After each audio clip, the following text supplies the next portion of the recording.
The Lord be with you. A reading from the Holy Gospel according to Luke.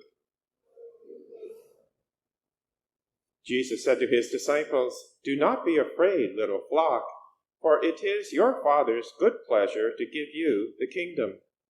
Sell your possessions and give alms.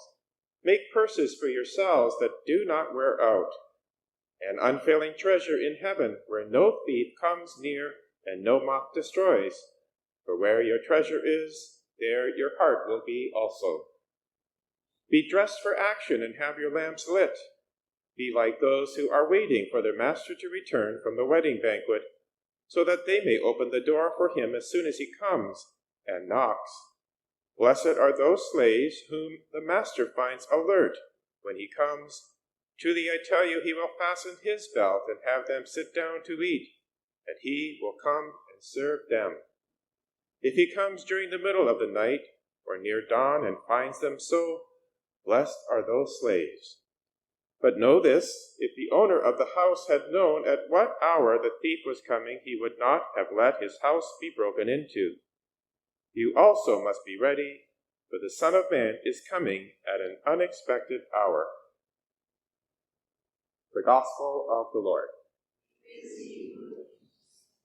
It is often said that life is a journey.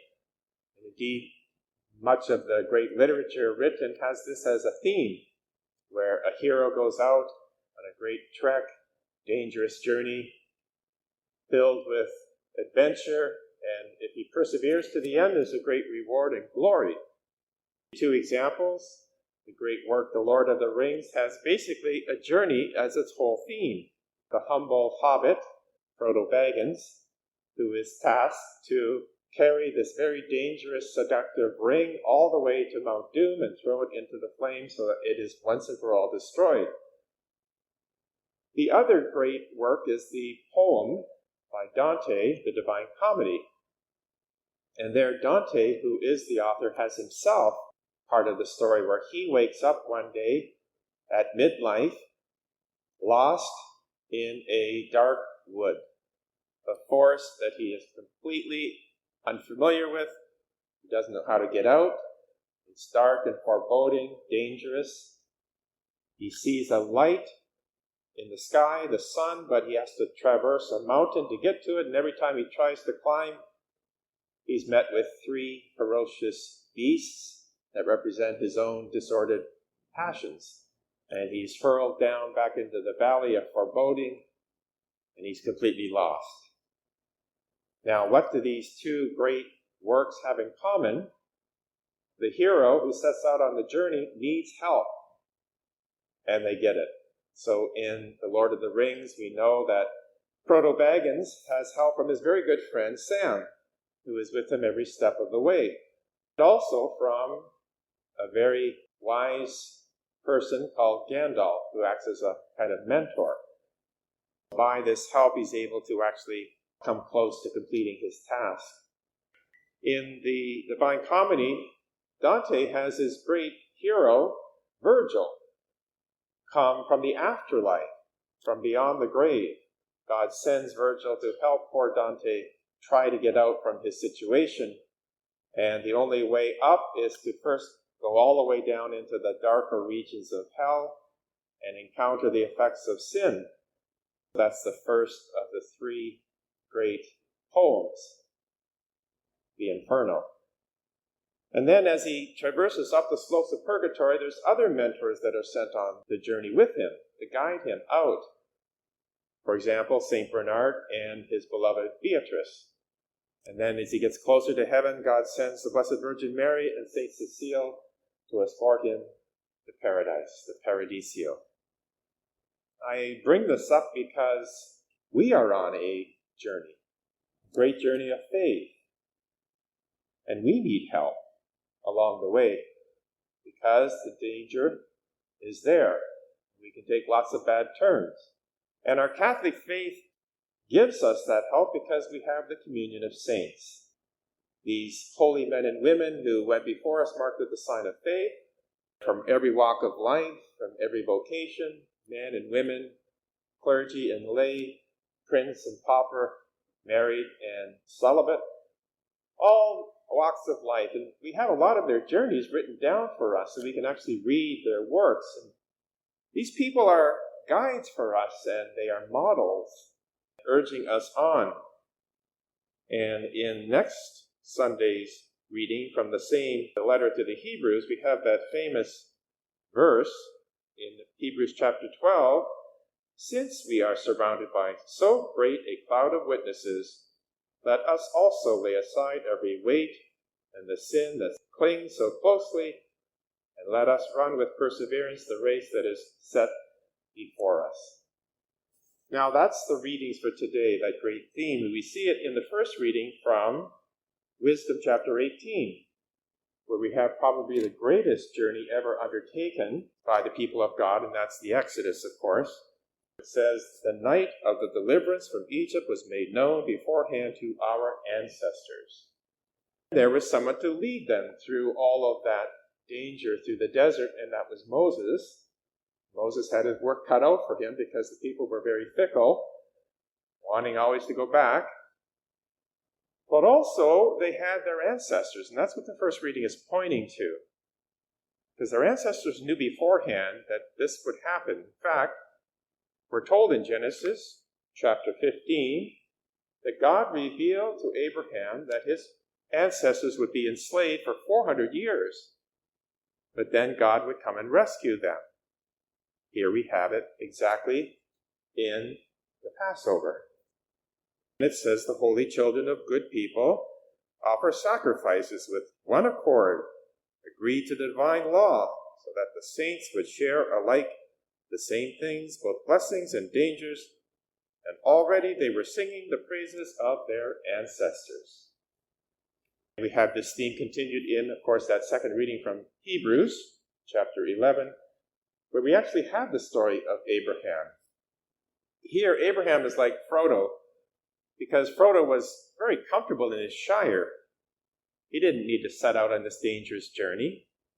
And neither did Abraham. Abraham was wealthy. He was set to inherit his father's wealth. He was the firstborn in his pagan country of the of the Chaldeans. But God called on him to undertake this great journey, just simply listening to God's voice, and he agrees. And there are some ups and downs. He makes some detours, makes big mistakes, but he perseveres and receives the promises that God had for him and his ancestors, and that's why he's called our Father in faith. The reason this is so important is because we are on a journey of faith, and it is a dangerous journey, but also one filled with opportunities, if we see. That's what Jesus is trying to point out to us in the gospel, because he says to his disciples and to us, "Do not be afraid, for your Father's good pleasure is to give you the kingdom." In other words, set out on this journey of faith. Trust in God and the help that God is going to send you. Then he says, "Sell your possessions and give alms. Make purses for yourselves that do not wear out, an unfailing treasure in heaven, where no thief comes near and no moth destroys, for where your treasure is, there your heart will be also." Now, one of the great adventures we can have in life is to actually be the guide for others on the journey. We see the world around us, lots of turmoil, lots of confusion, lots of darkness, and even in the church. But here we are, called on this great journey of faith, from baptism to beatific vision. The adventure really is to be guides for one another, models and inspirations and mentors. I know people in the parish right now who are mentoring others to great effect, especially the young people. That's what God is asking us to do. And we have this great opportunity in the family of parishes because we're not just Sacred Heart Parish that stands alone. We are now part of our family, which means our whole faith community in Sarnia is called a journey together as children of the light that we heard at the beginning, bringing the light into the dark, holding one another accountable, but also making friends. That's why I'm so encouraged that we have in our family parishes these small faith groups or prayer groups that you can join. I know in my own life, they were very important because I didn't miss any weeks where I was able to meet with my small group and we would share faith together, we would grow together, we would encourage each other, break bread together, enjoy each other's company, read the scriptures together. It was great. Because otherwise we come here and we can just sort of come and go without really knowing each other. But the faith is so important that we need to really be journeying together. Jesus says, "Be dressed for action and have your lamps lit, for the Son of Man is coming at an unexpected hour." So we do this not only because of this unexpected coming of Christ that may catch us off guard, but also because we need to see the opportunities and be prepared for something wonderful.